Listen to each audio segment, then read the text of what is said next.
Hello students, एक बार फिर से आप सभी का स्वागत है।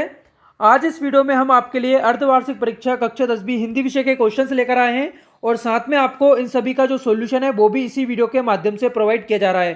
तो अगर आपने चैनल को अभी तक सब्सक्राइब नहीं किया है तो आप सबसे पहले सब्सक्राइब करके बेल आइकन को जरूर इनेबल कर लीजिए। इससे जब भी आपके एग्जाम से रिलेटेड कोई भी महत्वपूर्ण वीडियो चैनल पर आती है तो उसका नोटिफिकेशन आपको मिल जाएगा और जल्द से जल्द आप वीडियो को देख पाएंगे। तो यहाँ पर मैं आपको जो भी क्वेश्चन प्रोवाइड करा रहा हूँ सभी को आप यहाँ से नोट कर लीजिए और सबसे पहले इन क्वेश्चन के माध्यम से अपनी हिंदी विषय की तैयारी शुरू कर दीजिए। पहला यहाँ पर क्वेश्चन आपको नोट करना है जिसमें आपको सही विकल्प पूछे गए हैं। तो यहाँ पर फर्स्ट क्वेश्चन है, रसात्मक वाक्यम काव्यम परिभाषा किसकी है। यहाँ पर आपके ऑप्शन है भाम की, दंडी की, विश्वनाथ की या फिर पंडित राज जगन्नाथ की। तो यहाँ पर इसका आंसर रहेगा करेक्ट, वो रहेगा गा वाला विश्वनाथ की। तो विश्वनाथ की ये परिभाषा है। इसके बाद सेकंड क्वेश्चन नोट करिएगा, आत्मकथा के कवि यहाँ पर पूछे गए हैं। ऑप्शन है सूर्यकांत त्रिपाठी निराला, जयशंकर प्रसाद, गिरिराज कुमार माथुर या फिर ऋतुराज। तो यहाँ पर इसका सही आंसर है खा वाला जयशंकर प्रसाद। इसके बाद थर्ड क्वेश्चन नोट कीजिएगा, एकांकी में कितने अंग होते हैं, 1, 2, 3 या फिर 4। तो यहाँ पर इसका सही आंसर है का वाला 1। इसके बाद है स्त्री शिक्षा के बारे में महावीर प्रसाद द्विवेदी का मत आपको बताना है क्या था। 4 ऑप्शंस दिए गए हैं, यहाँ पर जो करेक्ट है वो आपका है गा वाला, स्त्रियों को पढ़ाना चाहिए। इसके बाद यहाँ पर अगला क्वेश्चन है, तुलसीदास की कौन सी रचना है। ऑप्शन है आपके विनय पत्रिका, साहित्य लहरी, आंसू या फिर अनामिका। तो यहाँ पर इसका सही आंसर है का वाला विनय पत्रिका जो है तुलसीदास जी की एक रचना है। इसके बाद अगला क्वेश्चन है, काव्य की शोभा बढ़ाने वाले धर्म या फिर तत्व क्या कहलाते हैं। ऑप्शन है छंद, अलंकार, शब्द शक्ति या फिर काव्य गुण। तो यहाँ पर इसका आंसर नोट कर लीजिए, अलंकार इसका आंसर हो जाएगा खा वाला। इसके बाद नेक्स्ट क्वेश्चन है, उद्भव ने गोपियों को क्या संदेश दिया। ऑप्शन है योग साधना का, प्रेम का, भक्ति का या फिर कर्म का। तो यहाँ पर इसका सही आंसर है योग साधना का। इसके बाद अगला क्वेश्चन नोट कीजिएगा, यहाँ पर रिक्त स्थानों की आपको पूर्ति करना है। तो यहाँ पर देखिए पहला क्वेश्चन है जिसमें पूछा जा रहा है पंचवटी खालिस्तान समास का उदाहरण है। तो यहाँ पर इसका आंसर नोट कीजिए, पंचवटी जो है वो दिगु समास का उदाहरण है। इसे आपको नोट कर लेना है, दिगु समास का ये उदाहरण है।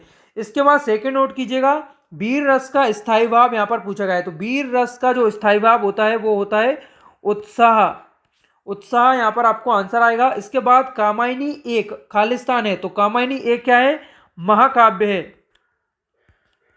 एक महाकाव्य है। इसके बाद अगला है, तुलसीदास खालिस्तान शाखा के श्रेष्ठ कवि हैं। तो यहाँ पर शाखा का नाम पूछा गया है, तो राम भक्ति शाखा इसका आंसर हो जाएगा, राम भक्ति शाखा। इसके बाद हम अगला क्वेश्चन देखेंगे, इसमें पूछा गया है भोलेनाथ का असली नाम। तो भोलेनाथ का जो असली नाम था, भोलानाथ का जो असली नाम था वो यहाँ पर आ जाएगा तारकेश्वर, तारकेश्वर नाथ। भोलानाथ का जो नाम था वो था तारकेश्वर नाथ। इसके बाद यहाँ पर क्वेश्चन नंबर थर्ड में पूछा गया है सही जोड़ी आपको मिलाना है। तो यहाँ पर आपको खंड आ में दिया गया है श्रृंगार रस, हिरोशिमा, क्रिया एवं सहायक क्रिया और दिल्ली में सब कुछ था परंतु, और इसके अलावा है छाया मत चूना। तो यहाँ पर इन सभी के आंसर मैं आपको बता देता हूँ। सबसे पहले देखिए श्रृंगार रस क्या है, रति का स्थायी भाव है। इसके बाद हिरोशिमा जो है वहाँ पर अणु पर बम विस्फोट किया गया था। इसके बाद है क्रिया एवं सहायक क्रिया, तो इसका हो जाएगा संयुक्त क्रिया, क्रिया कहलाती है। इसके बाद है दिल्ली में सब कुछ था परंतु नाक नहीं थी। इसके बाद है छाया मत छूना, मन होगा दुख दूना। तो ये यहाँ पर इसका आंसर हो जाएगा प्रश्न क्रमांक 3 का। इसे भी आप यहाँ से स्क्रीनशॉट ले लीजिए।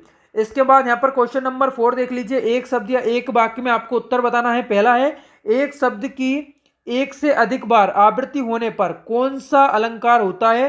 प्रश्न क्रमांक 1 का आंसर नोट करिएगा, अनुप्रास अलंकार,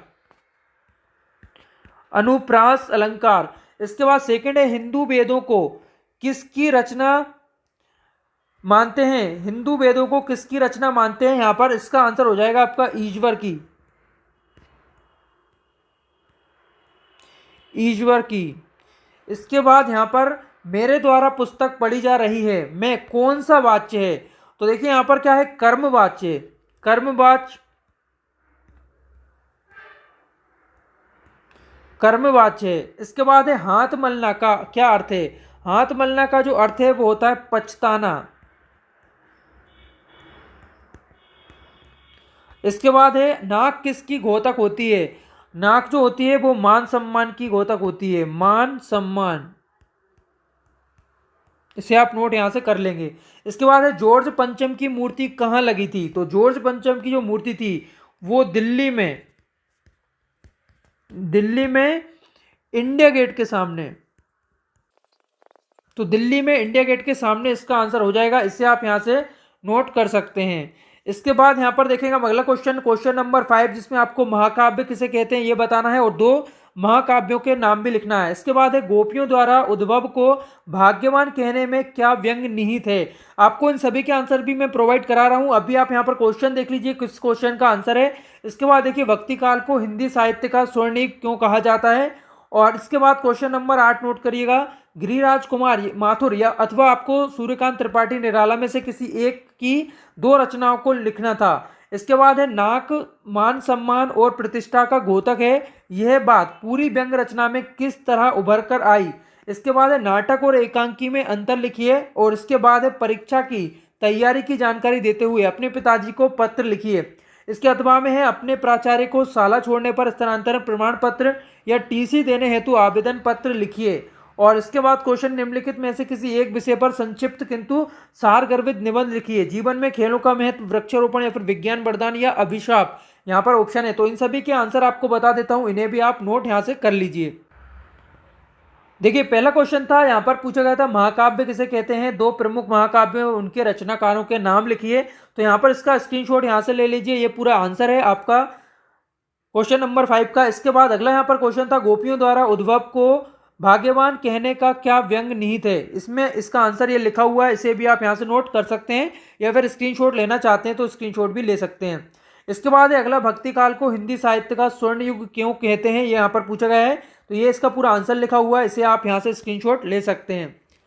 इसके बाद अगला यहाँ पर क्वेश्चन है सूर्यकांत त्रिपाठी निराला की प्रमुख काव्य कृतियां इस प्रकार हैं। तो यहाँ पर इनकी काव्य कृतियां पूछी गई थी, अनामिका, परिमल, गीतिका और तुलसीदास। इसके बाद यहाँ पर अगला है गोपियों ने उद्भव से योग की शिक्षा कैसे लोगों को देने की बात कही है? तो ये यहाँ पर इसका आंसर है, इसे आप नोट कर सकते हैं।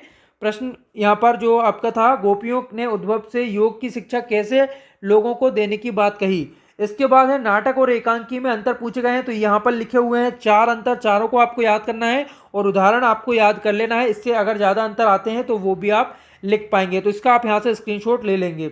इसके बाद है अगला क्वेश्चन, नाक मान सम्मान और प्रतिष्ठा का घोतक है, ये बात पूरी व्यंग रचना में किस तरह उभर कर सामने आई, इसके बारे में पूछा गया है। तो ये इसका पूरा आंसर लिखा हुआ है, इसे आप स्क्रीनशॉट यहाँ से ले सकते हैं।